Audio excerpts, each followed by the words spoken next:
dressed as reporters. That's not nearly as exciting as what you could have come, but we'll let it slide for today. Today, I'm once again pleased to talk about the topic that we, and more importantly, the American people, are all very excited about: tax cuts. We're approaching the release of legislation based on the tax reform framework the president supports. Unfortunately, no matter how great the plan is for the hardworking families, Democrats are expected to criticize the tax cuts, as they've done in recent years, putting partisan politics ahead of their constituents' pocketbooks.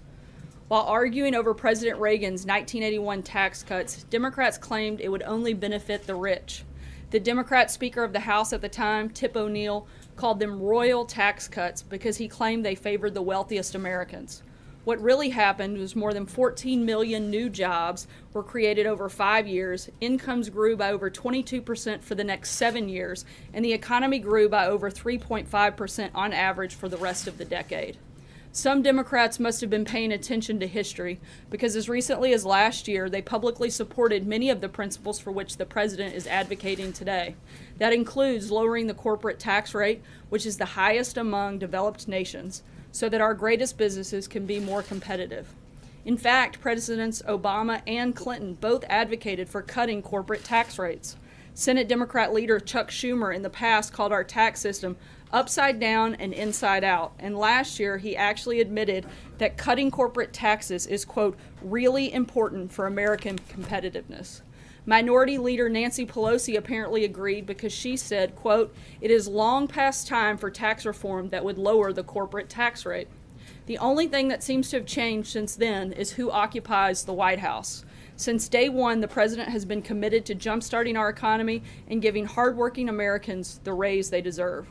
Under the framework supported by the president, our economy will grow, businesses will invest back in the country, and American workers will see their wages grow. In fact, the Council for Economic Advisors estimates that a typical hardworking American family would get a $4,000 pay raise. So to Democrats in Congress, particularly those who'd like to place American jobs and middle-class tax relief ahead of partisan politics, the question is very simple. Do you believe the American people deserve a pay raise? We certainly do, and that's what we'll be focused on and fighting for. The choice is yours. And with that, I'll take your questions. Steve? Sarah, where does the president stand on this tax deduction for state and local taxes? That seems to be disputed up on the Hill. Look, we've laid out our priorities for the tax cut plan. Those haven't changed. The president is going to continue working with both the House and the Senate to push forward and make sure that the principles he laid out are achieved. And we haven't made any adjustments to that at this time. Now, what about the mortgage interest deduction?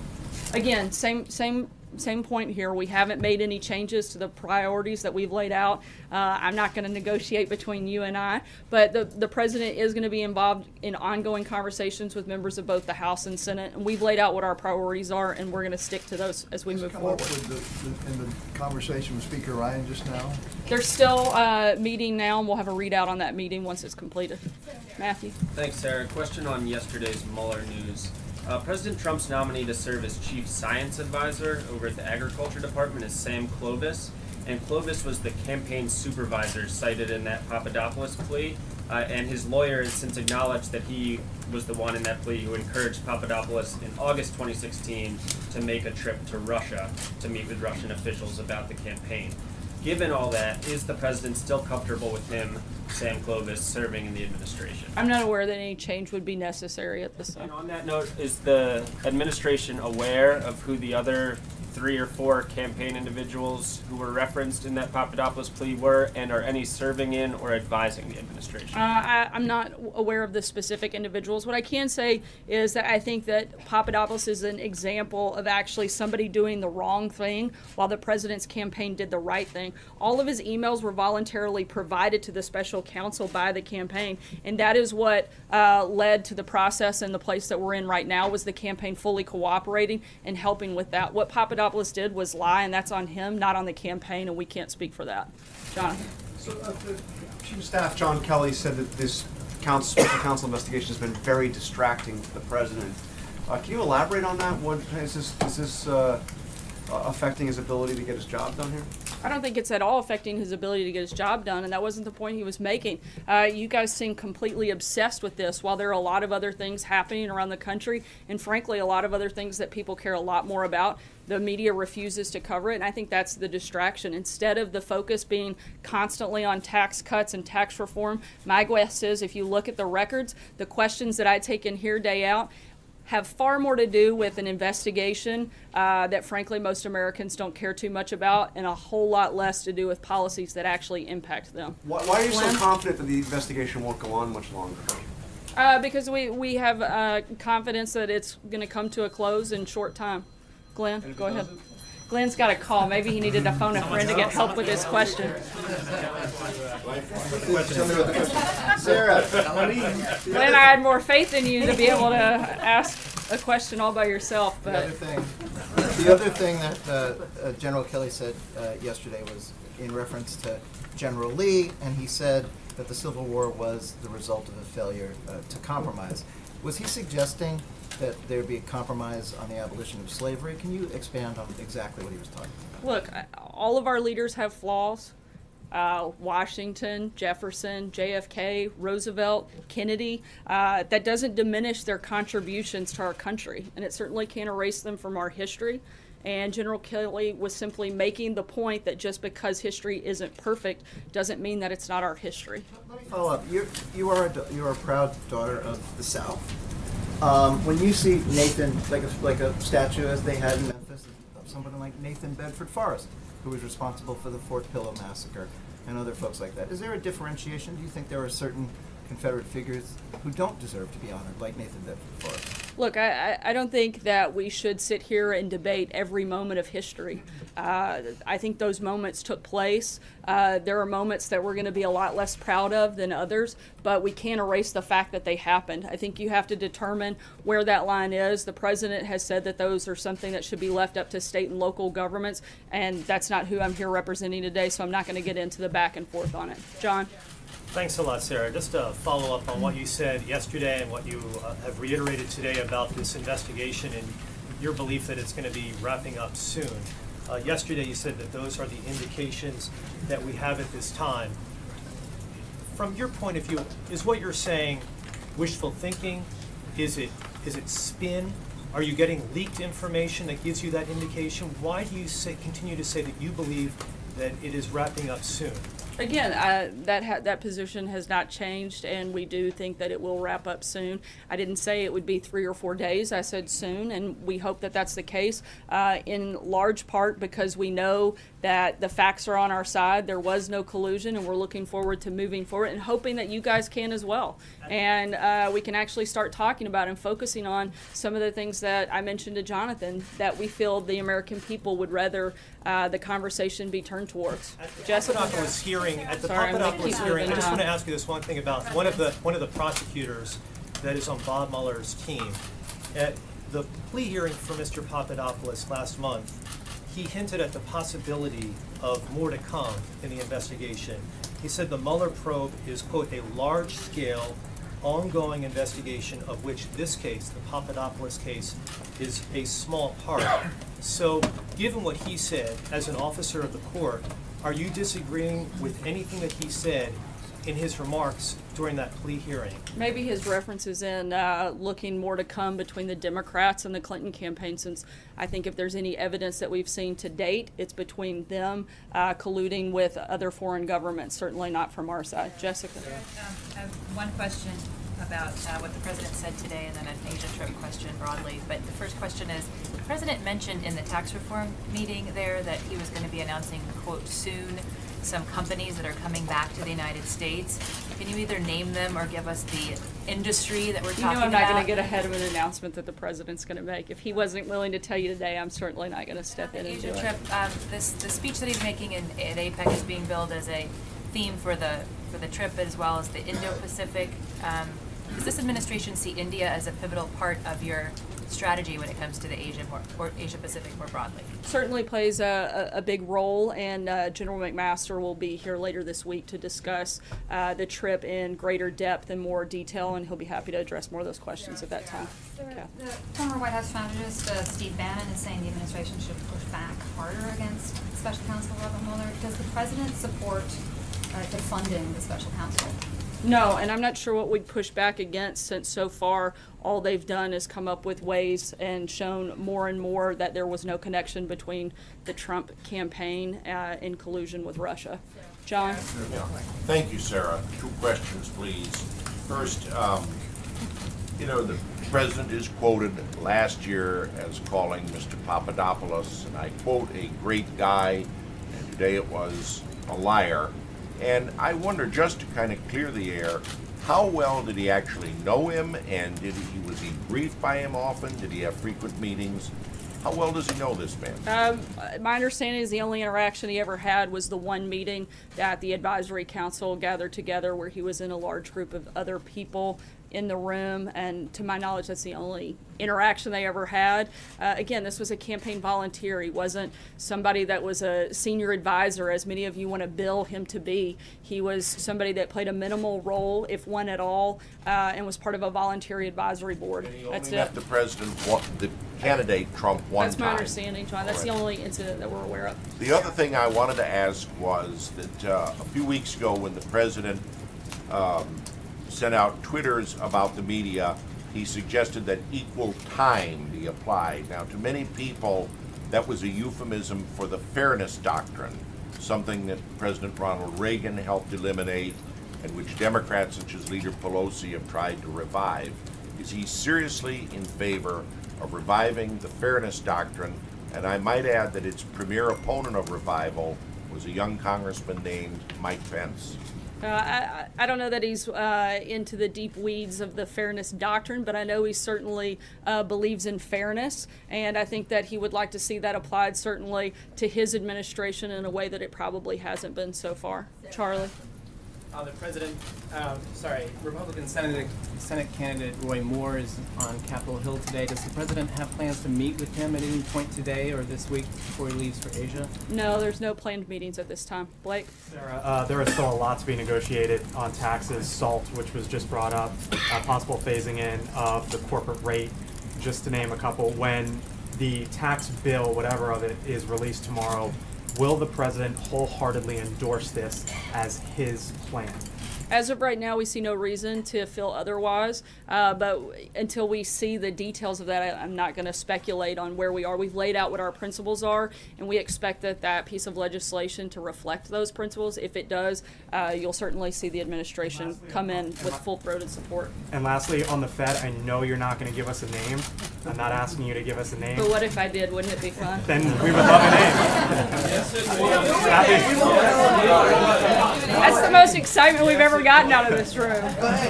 Sorry. If you want to give us a name, we will take it. If not, my simple question is, has the president made his decision, or is he still debating it? I can tell you that it's not Major Garrett, but beyond that, I don't have anything to weigh in on. Noah, go ahead. Sarah? Yeah, President Trump during the campaign repeatedly castigated Hillary Clinton for not coming forward and coming clean when she got debate questions ahead of the debates. Why didn't anyone in the Trump campaign, including his son, come forward when there were solicitations from Russian agents to provide dirt on his opponent?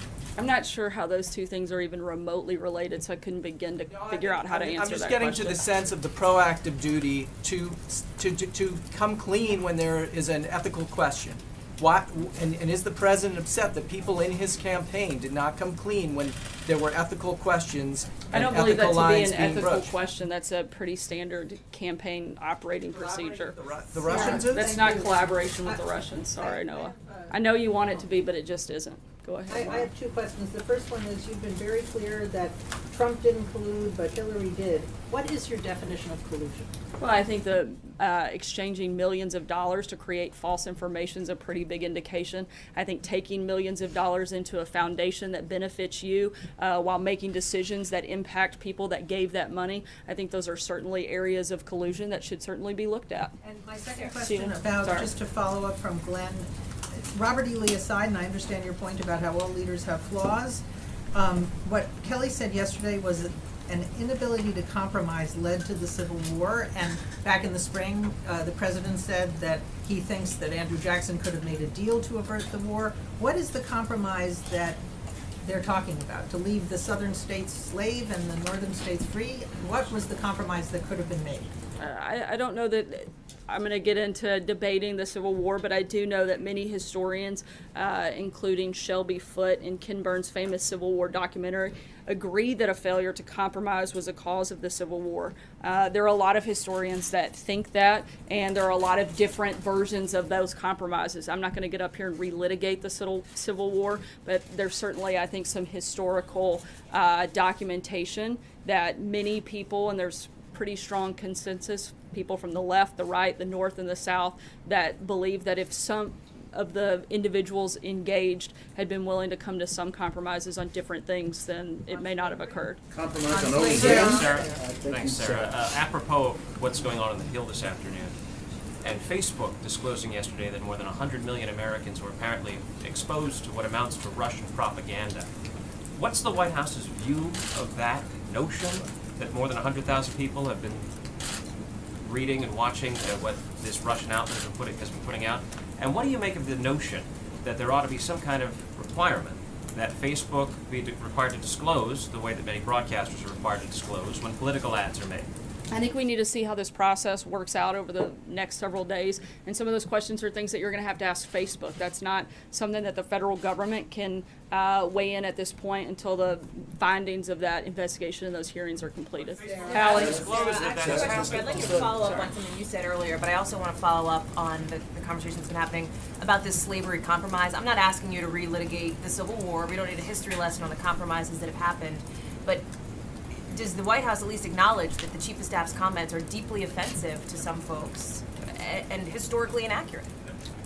No, because as I said before, I think that you can't, because you don't like history doesn't mean that you can erase it and pretend that it didn't happen. And I think that's the point that General Kelly was trying to make.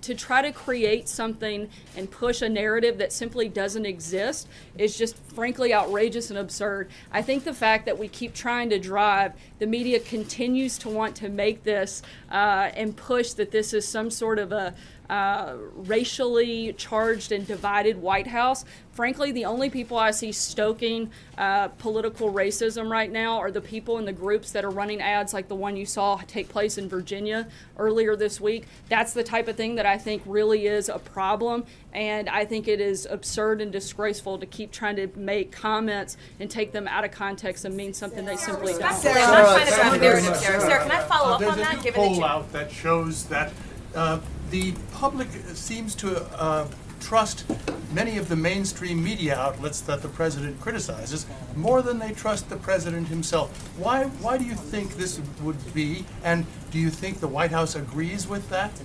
I haven't seen anything to suggest that. I'd have to look into it. I certainly can't comment on some study I know nothing about and don't agree with. Sarah, given some of the criticism we've heard from the president's outside advisors, is the president happy with his legal team right now? Does he feel well represented, well defended when it comes to the Mueller probe particularly? I'm not sure how he couldn't, considering, as I said yesterday and I've repeated several times today, all of the revelations that have taken place over the last several days and hours have nothing to do with the president, have nothing to do with his campaign. And I think the further we get into it, the more and more we see that happening.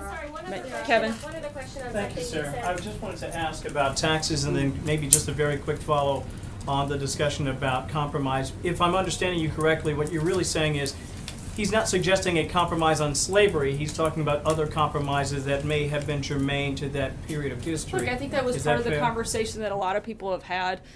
He didn't get into the specifics because that's something that's been discussed very widely by many historians, again, from both the left, the right, the north, the south, however you want to look at it. And he didn't get into the details of it because it wasn't the point he was making. On taxes, just want to get a sense of what the president might really be interested in as far as the child tax credit and as far as the Obamacare individual mandate. Is it your opinion that the president would be supportive of both? meaning that they need to be a major tenet of the tax reform that we'll be unveiling this week?